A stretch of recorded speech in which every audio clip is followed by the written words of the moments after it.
So Oh, I we'll wait love till this. noon because we said this show would start at noon. And by golly, we're going to We're start going to at noon. start it. And you're keeping us on track, aren't you? We're not going to be able to squirrel Well, too much. it's Yeah, my that ain't type going to A. happen. It's my type A. So we're going to make sure that we stay on track. So Francie is here to keep us on track and keep us actually. Francie is the. I do want to point out the fact that you were the one that everybody's concerned by is going to go off the rails, whereas you're dealing with me and with Mike. I'm Yeah, going to you guys. change Mike's name. Can I change Mike's name? To Rick Astley? Yep. Okay. Mike's going to Rickroll all y'all. Okay. I have to go look at the lyrics now. You Never got to know gonna he's never give going to you give you up. up. But Never we are gonna we're let gonna you give up down. this banter right now because I think we're ready to start the show. So it is a pleasure to have all of you join us today. This is our very first LinkedIn Live, and we're thrilled to have you here. It is called Sock It To Me, but it's SOC, which I think is a great play on words. I don't know about you. But my name is Francie Dudry, and I oversee content marketing and corp comms here at Nuspire. And I have the distinct pleasure of wrangling these two gentlemen who have joined me today. We have Chris Roberts, who, Chris, I know I had your title written down. It's really a sassy one. It is Chief Strategy Executive and Evangelist. You'd think I'd know that by now. And then Mike Pedrick, who's been with us we actually started on the same day, two and a half years ago. And he is our way.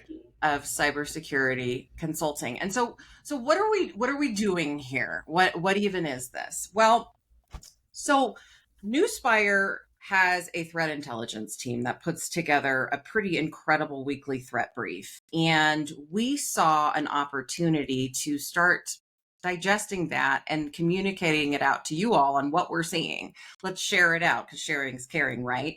And so the idea is that we'll go through some of the latest threats that our team is seeing, talk about them, how do they apply to you, what should you look out for, and then have some laughs and good banter in between, because like I said, we have Chris Roberts and we have Mike Pedrick, and there's never a dull moment with these gentlemen. I am here to just referee.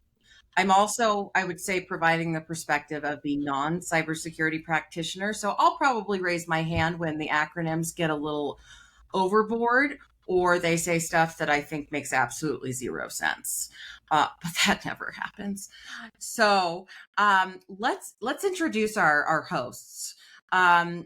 Chris, do you want to go first and just give a quick intro for the people who may not know who you are? Yeah, I can't take the hacker curmudgeon because Jeff Mann's taken the hacker curmudgeon, so I can't grab that one. But I think I've been creeping around this industry for longer than I probably should ever admit. I've worked my way up through the industry, everything pretty much on the technical side, the business side, the sales side, and the marketing side of the world as well. And now, obviously, come at it from the CISO type of viewpoint, but also with the researcher. So been fortunate enough to wear a number of different hats. I've also been fortunate or unfortunate enough to have made headlines a number of times across different countries and for various different things on the research side of it. So yeah, happy to be here and happy to be part of the Nuspire team. It's kind of fun. We are really excited to have you and your beard join the team. Yeah, it's a separate entity. It is a separate entity. It's got a whole backstory, but we'll get into that on another show. We've got Mike Pedrick here. He is not Rick Astley. He is Mike Pedrick, but he will rickroll those who get out of line. Mike. Yeah. Hi. Never going to give you up. Never going to let you down. Never going to let you down. Yeah. Actually, fairly similar story. I came into cybersecurity by way of information technology, washed out of an architectural career in 2002-ish, and got eaten alive during an audit while running IT operations for a manufacturing firm. Decided I needed to get a whole lot more intelligent about security, And here I am now, 15 something years later. Let's go with that. That sounds like a nice round number. Happy to be here. Happy to be a part of the conversation. Well, we're excited to have you.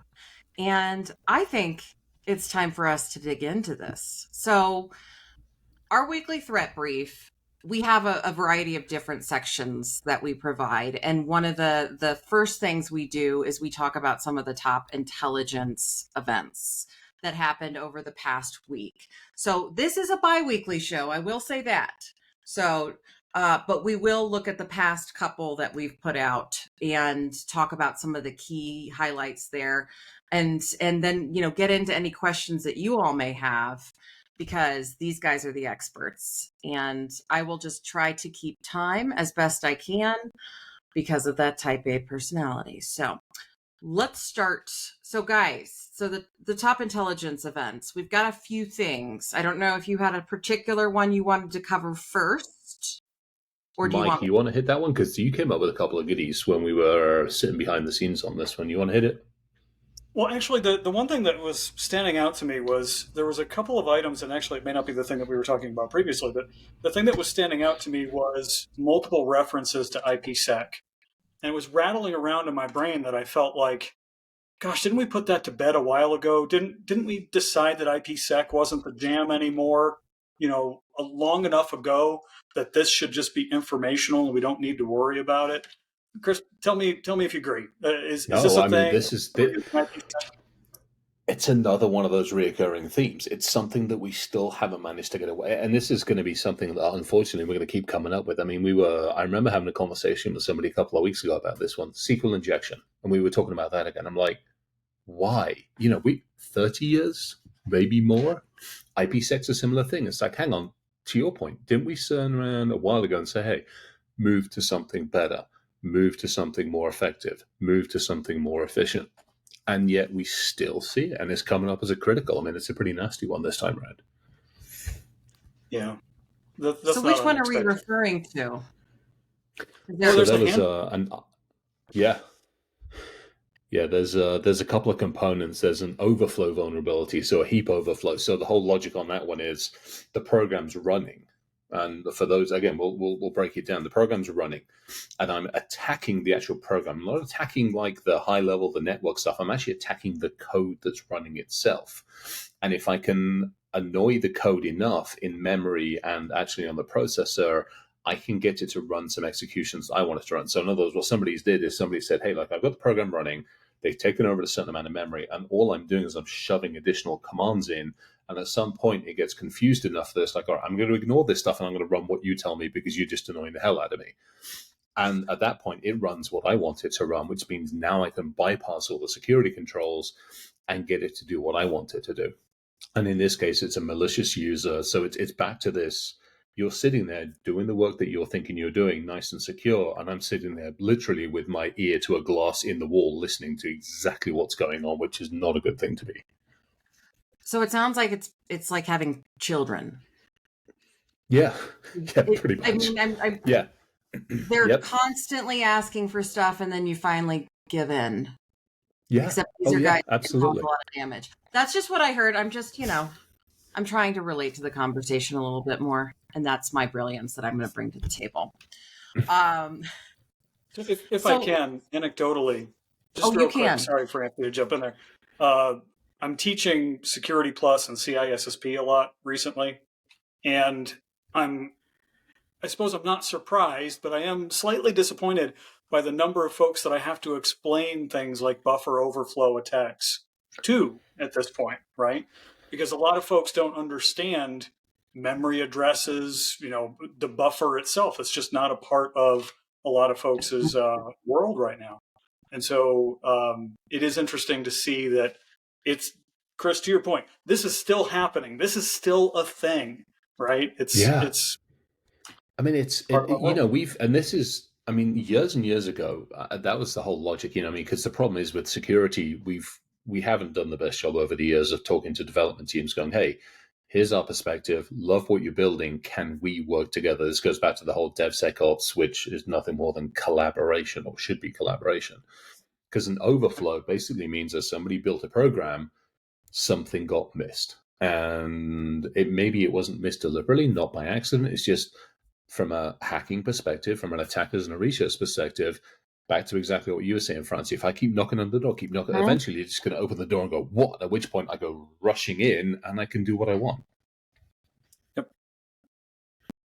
So I think, actually, sorry, there's one thing on this one. This is an interesting one. Mike, I think one of the CVEs that's actually going out there as well. There's one that's going on IPsec community on the Avanti connection secure. This is a nasty one as well because it doesn't just allow me to circumvent the system. What it's doing is it's crashing the actual system itself. So not only can I actually overflow the thing and attack and get in, but I can also basically run a denial of service attack. So as long as I keep sending either malformed packets or I keep sending commands in to overflow it and annoy it, I actually crash the whole thing as well, which is not good at all. Yeah, because I think that's a threat vector that we don't talk about a whole lot as practitioners, right? We have, tremendous amounts of conversation around data exfiltration and compromise of environments and getting into environments. But it's a bit surprising what happens when you put somebody on their back foot, you put them on their heels with a denial of service attack. Logic goes out the window, no pun intended. I wish it was. I could take credit for that. But anyway, logic goes out the window when we're in full-on incident response mode, right? And we start cutting corners and doing things that we wouldn't think to do under status quo operating posture, right? And so the idea of all of these vulnerabilities presently, orbiting a specific technology, I think that anybody who is using Avanti technologies should be out of their chair right now, right? This is big. The other one, so Avanti's one, but did you see the Palo Alto one came out with Global Protect? Yeah. And this, again, that's a nasty one because again, it's whenever we tend to look at this stuff, too often it's like, oh, it's the small to mediums, it's this or it's something like that. But I mean, obviously we go through Patch Tuesday on a very, very regular basis, which is useful because it puts us in that cyclical mindset of like, oh, got to think about it. But then you get the likes of Palo come out and go, oops, somebody's found another flaw. A Global Protect is all over the place. It is, and it's used in a lot of places where I want to be judicious how I say this, right? Because I don't want to throw anybody under the bus, at least not anybody I can lay eyes on or who knows how to see me, right? But those organizations that have been leveraging the same VPN technology since before the pandemic, and if it's not broken, don't fix it sort of scenario, right? Global Protect, AnyConnect, pick a thing, it fits into that bucket of right now I don't have to worry about it. I've got all these other things to focus on. This is working just fine. I'm going to leave it be, right?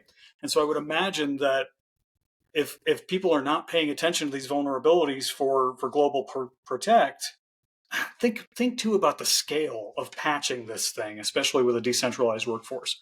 It's not insignificant. It's huge. And then we've seen it, some of the other stuff that we start talking about patching and everything else as we start deploying more things on the IoT side of the world, more things in industrial controls, more things where, I remember years ago, you and I talked about this a little bit behind the scenes, which is, I'm in this apartment now. I recently moved. I'm sitting in the middle of Missouri.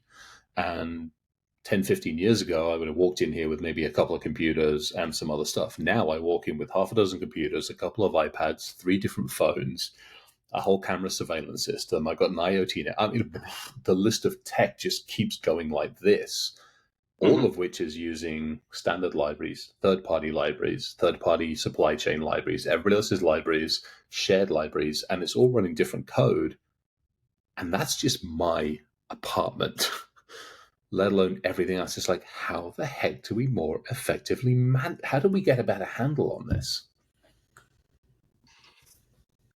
Paying attention. It's the first step, Yeah. It's, to me, that's the awareness side of it. That's, again, I actually had a funny conversation. Louis and I and JR and a couple of others were talking about this earlier on today when we were talking about, when you walk into an organization, when you first start either, it doesn't really matter what level, if you're coming in at leadership level, management level, or just general tech level, it's that understanding, situational awareness. Actually, I just saw something on the IoT stuff. It's that situational awareness thing. It's walking in and going, what do I have? Where is it? What's it doing? what should it be doing, and what am I missing?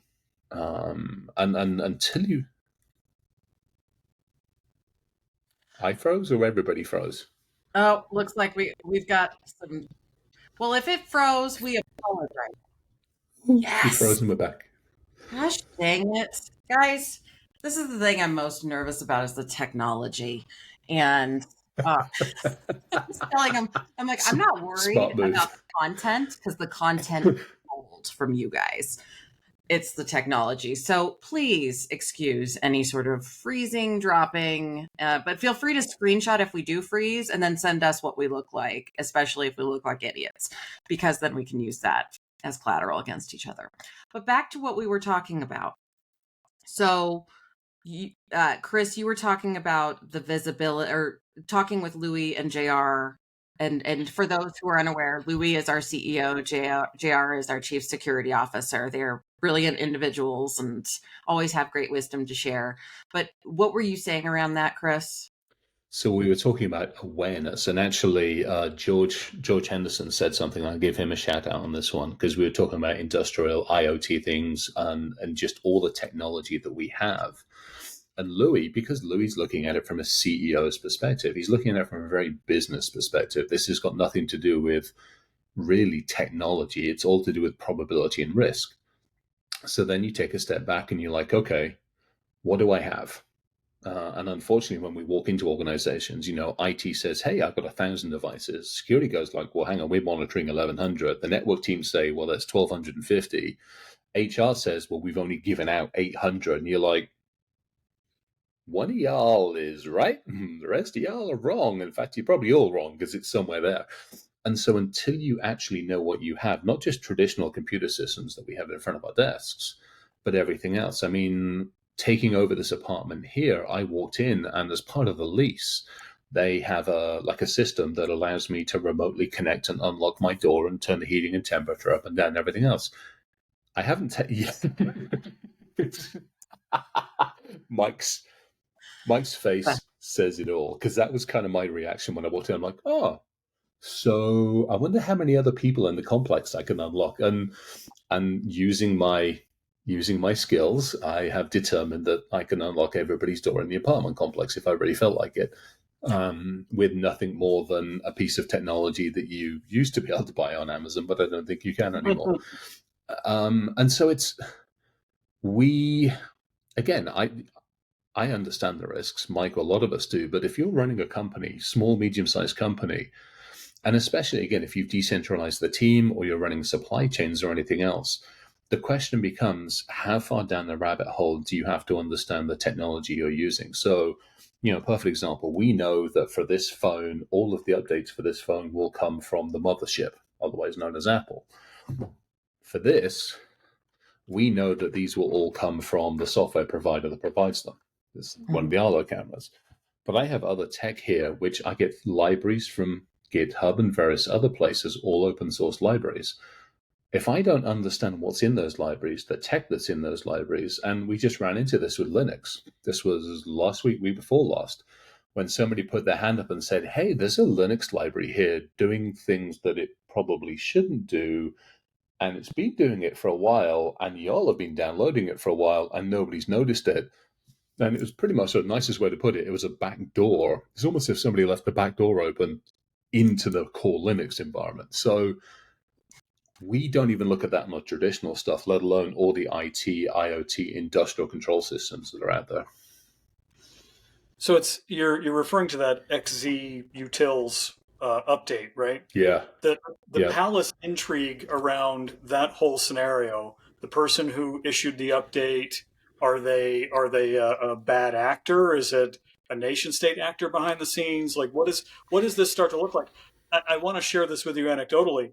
I was part of a conversation online around this. Just underscores that people in open source land are vulnerable to bribery, right? And what we need to be doing is making sure that developers of open source software get paid.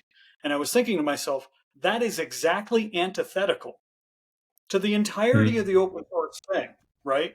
that this should be like, this is a community of folks. We should be, we're doing it for the community. We're doing this for the love of developing the software, et cetera.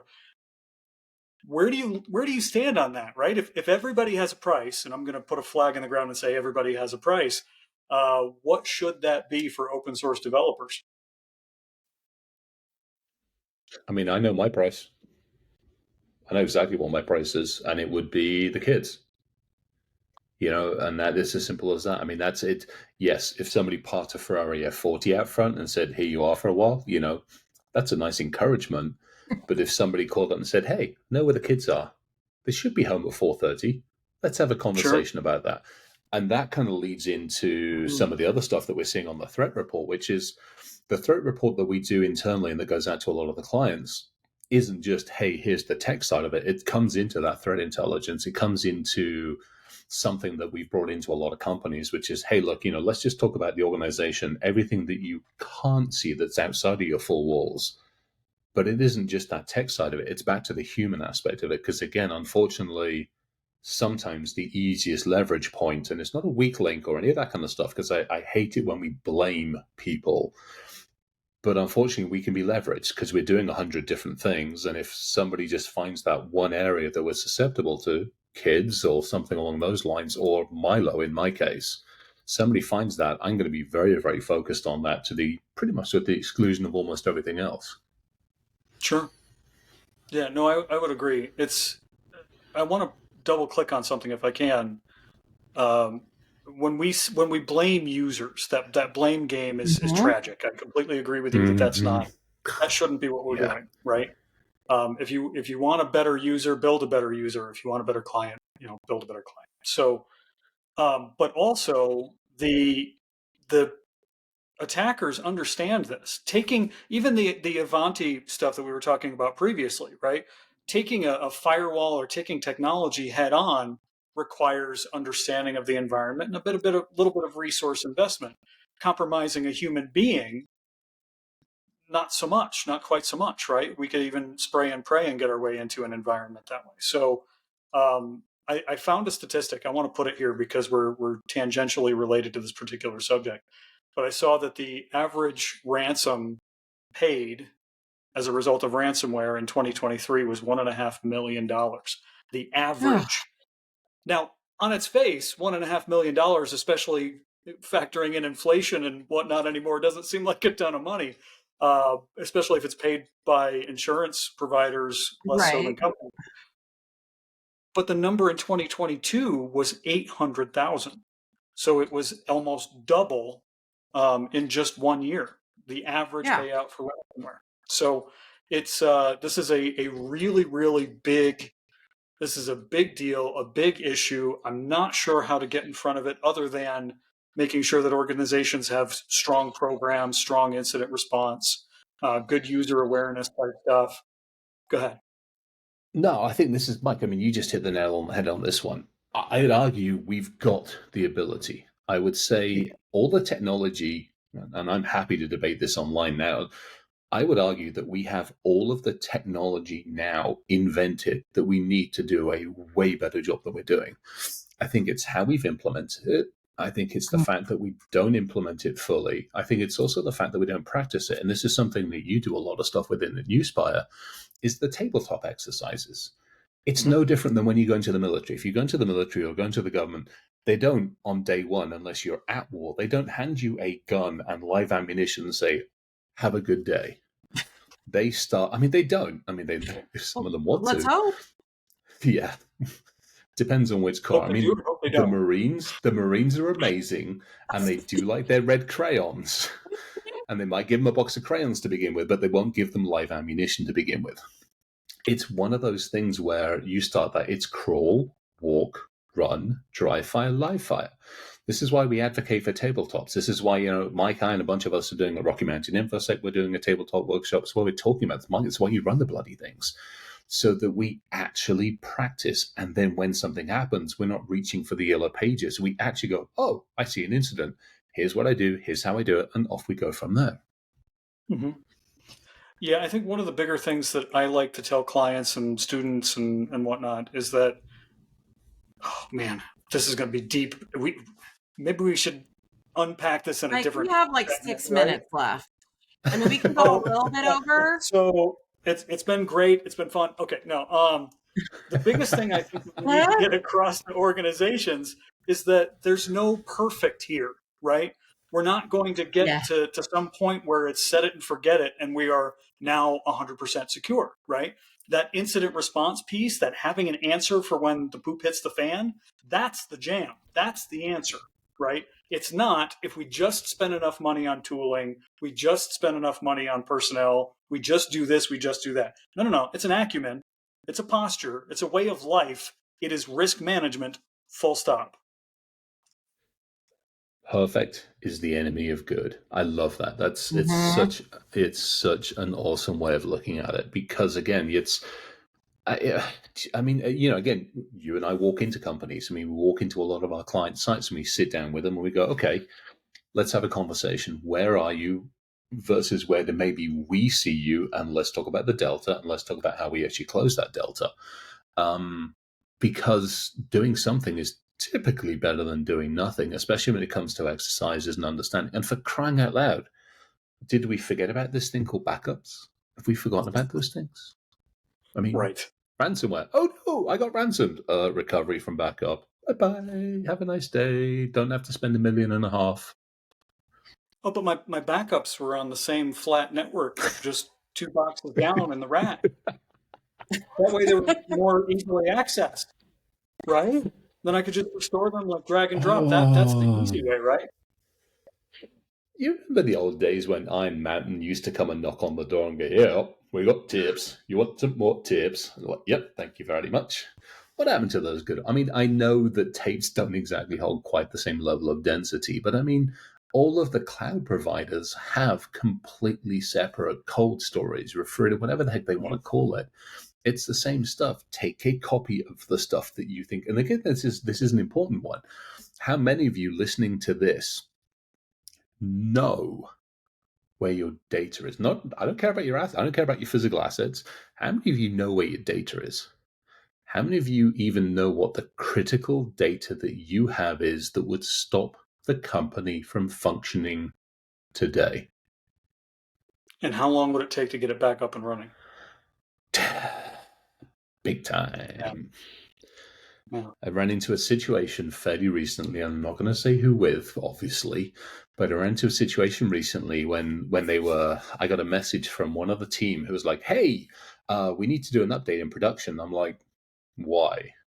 Normal first question. Well, like, because we need to do patching on this one. I'm like, "Have you tested it in development?" Oh, our development and test environments don't look like production. I'm like, yeah, exactly. I'm like, so you're testing in production something that you haven't tested in a development UAT test environment. How about we take a step back from this precipice that you're about to push the company over onto, and we maybe reevaluate your testing criteria? I mean, I'm like, good God's alive. I mean, again, and then I talked about backups. They're like, oh no, we can't back the whole thing up. It's too complex. And I'm just like, I don't need an attacker to take us down. We're going to take ourselves down at this point. Right. Right. Just simple stuff.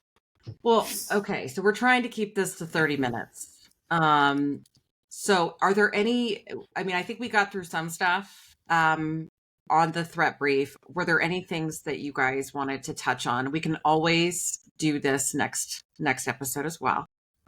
This is a fluid process. So no, Liz just put a good question. She's like, okay, you want to back up and restore, but you don't know where the threat actor is. To me, that's only part of the process. There's a lot more of it. But, once you've actually, I mean, NIST has got an amazing, and this is what we do in the workshop, NIST has got an amazing way of saying, okay, here's the steps you take to detect, recover, protect, all this kind of stuff and restore. But I'm not going to restore and then wait for it to be encrypted again. I do have a little bit more sense than that, thankfully, these days. So this has been fun. Oh yeah, no, too fun. Short. No, let's keep it. Look, I like the idea of keeping it to 30 minutes, at least for now. We'll take feedback from everybody because we've got a whole bunch of people listening to this. We'll take feedback from everybody. And I'm going to shut up. Sorry, Francia, this is you. Oh, no. I mean, that's okay. But yeah, so this is something we're going to do every other week, ideally this same time, but there may be some changes because, we're all We all have stuff going on, but ideally it's every 2 weeks at 2 p.m. Eastern time on Tuesdays. And we'll go through and we'll talk about some of the latest issues. We're going to probably pull stuff in that may not be in the threat brief, and that's completely fine. If you guys have suggestions for what you'd like to hear about, what you'd like us to talk about, please don't hesitate to reach out, because we're learning and we're growing. And the magic of LinkedIn Live is that it is very flexible. So we can change things up a little bit if there's more that you want to hear about.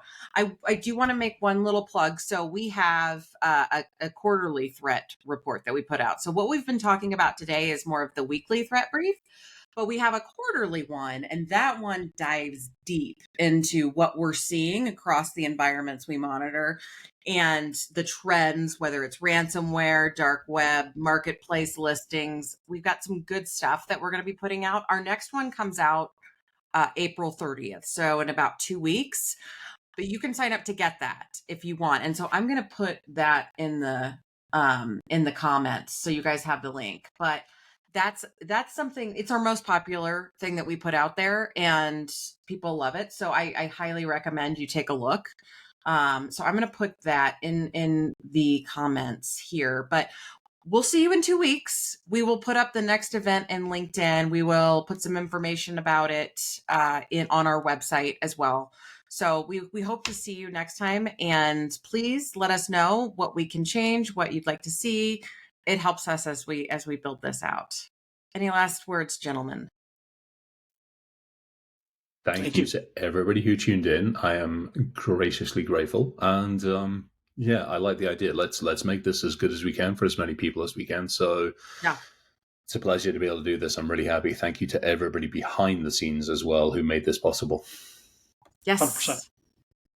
All right. Well, then with that, we are out. Thanks, everybody.